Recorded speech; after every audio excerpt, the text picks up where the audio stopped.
ओम सरस्वते अनुमनस्वे ओम देव सविता प्रसुभयजं प्रसुभयजपतिं भगाय दिव्यो गन्धर्वकेतमुखेदं न पुनातु वाचस्पतिर्वाचं न स्वरतु।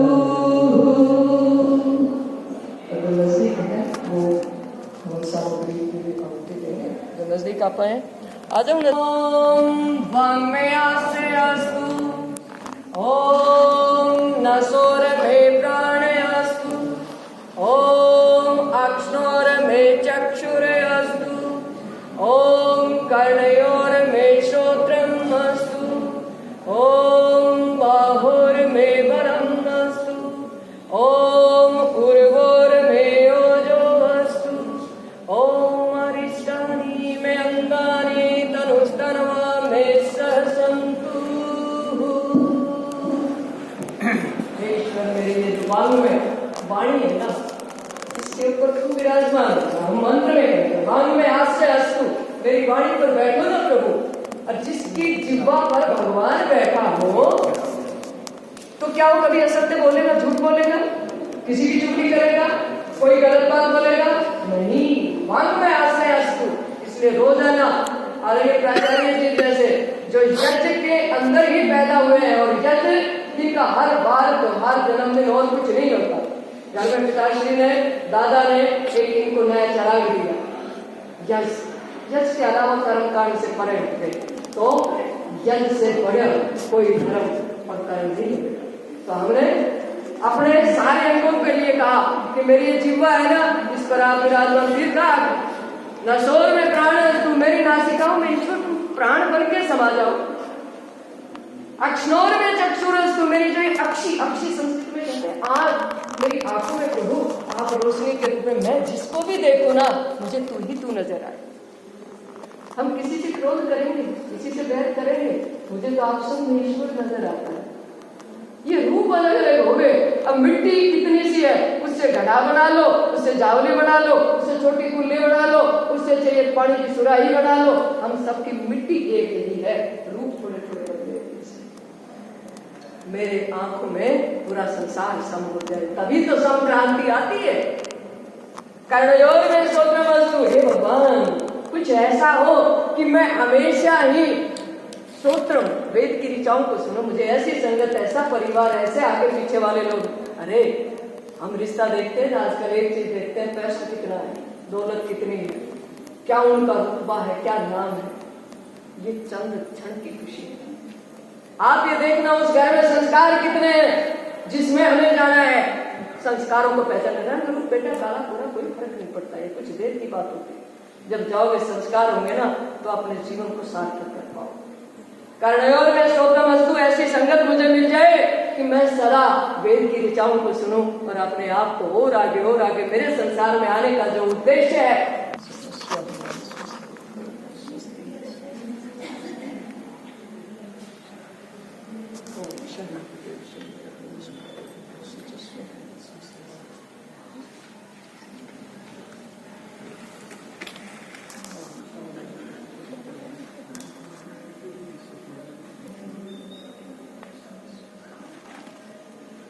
ओम स्वस्ति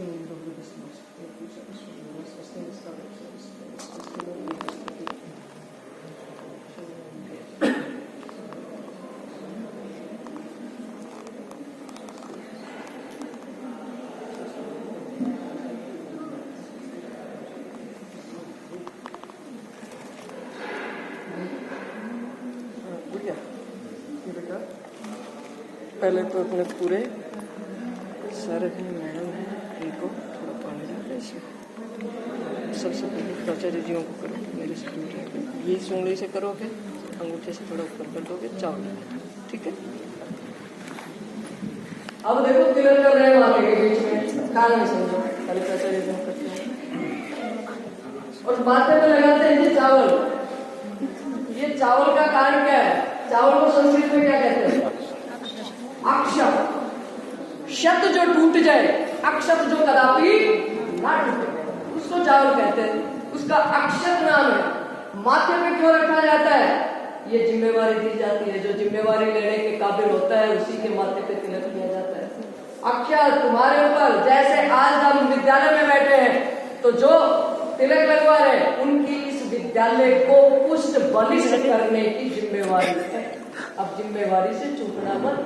अगर एक भी नुकसान छोटा सा विद्यालय का आपके कर्म के कारण से, हाथ के कारण से, आपकी बोली के कारण से होता है, दादा या पिता की मृत्यु होने के बाद जो बड़ा बेटा होता है उसको पगड़ी बनाते हैं, उसको तिलक करते हैं। इसका कारण क्या है कि अब वो जो थे उनके प्रतिरूप आप हो गए हो। अब आपके ऊपर बाकी बचे परिवार की जिम्मेवारी, तो अब आपके ऊपर इस महाविद्यालय की नहीं, यहाँ से बाहर निकलोगे आप प्रतिरूप बन जाओगे, आपके ऊपर समाज की जिम्मेवारी है और हमें उसे निभाने के लिए अच्छा तैयार है। आप तिलक करो जी, आप लोग घी डालते रहेंगे भैया, बाकी जो नजदीक में सामग्री डालेंगे प्रातःकालीन। नीचे से 2 उंगली जी, ऊपर से अंगूठा। बेटा मोदा नहीं करना, देने का भाव हमेशा उदास होना चाहिए। कितना ही दे दे, जितना दोगे परमात्मा 1000 गुना उल्टा देता है, इसलिए दान की भावना ना यज्ञ से सिखाई जाती है। ऋग्वेद कहता है यज्ञो वै श्रेष्ठम कर्मम, यज्ञ से श्रेष्ठ कोई भी दान, कोई भी कर्म होता ही नहीं, इसलिए श्रेष्ठ दान हो रहा है। कितने जीवों के पास इसकी वायु जा रही है, कितनी ये औषधि जाएगी।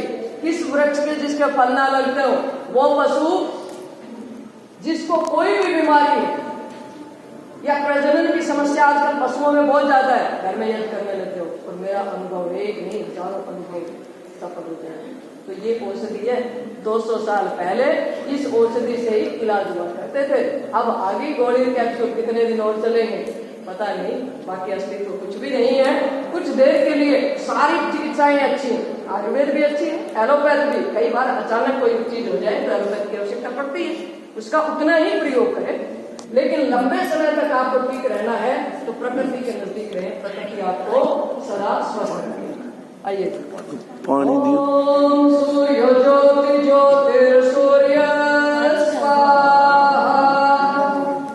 ओम सूर्य वर्च ज्योतिर्वर्च स्वाहा, ओम ज्योति सूर्य सूर्यर्ज्योति स्वाहा, ओम चतुर्देवेन सवित्रा सनुरुष्टेन इंद्रवत्ता जुषाणु सूर्यो हेतु ओम अग्निर्ज्योति ज्योतिरग्ने स्वाहा, ओम अग्निर्वर्च ज्योतिर्वर्च स्वाहा, ओम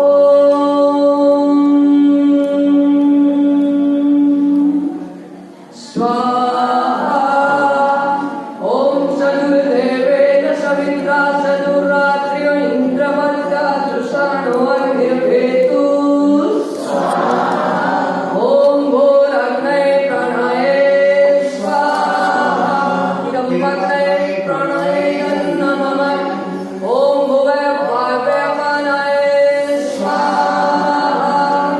इदं वायव्यपानाय नमः, ओम स्वरादित्याय स्वाहा, इदं आदित्याय नमः, ओम भूर्भुवस्सुः वायुरादित्यः प्राणपानव्याने स्वाहा, इदं अग्निः वायुरादित्यः प्राणपानव्याने नमः, ओम आप ज्योतिरसो अमृतं ब्रह्म भूर्भुवः स्वरो स्वाहा, ओम यं देहं देवगणा वित्रस्य उपासते तया मामग्ने दया अग्ने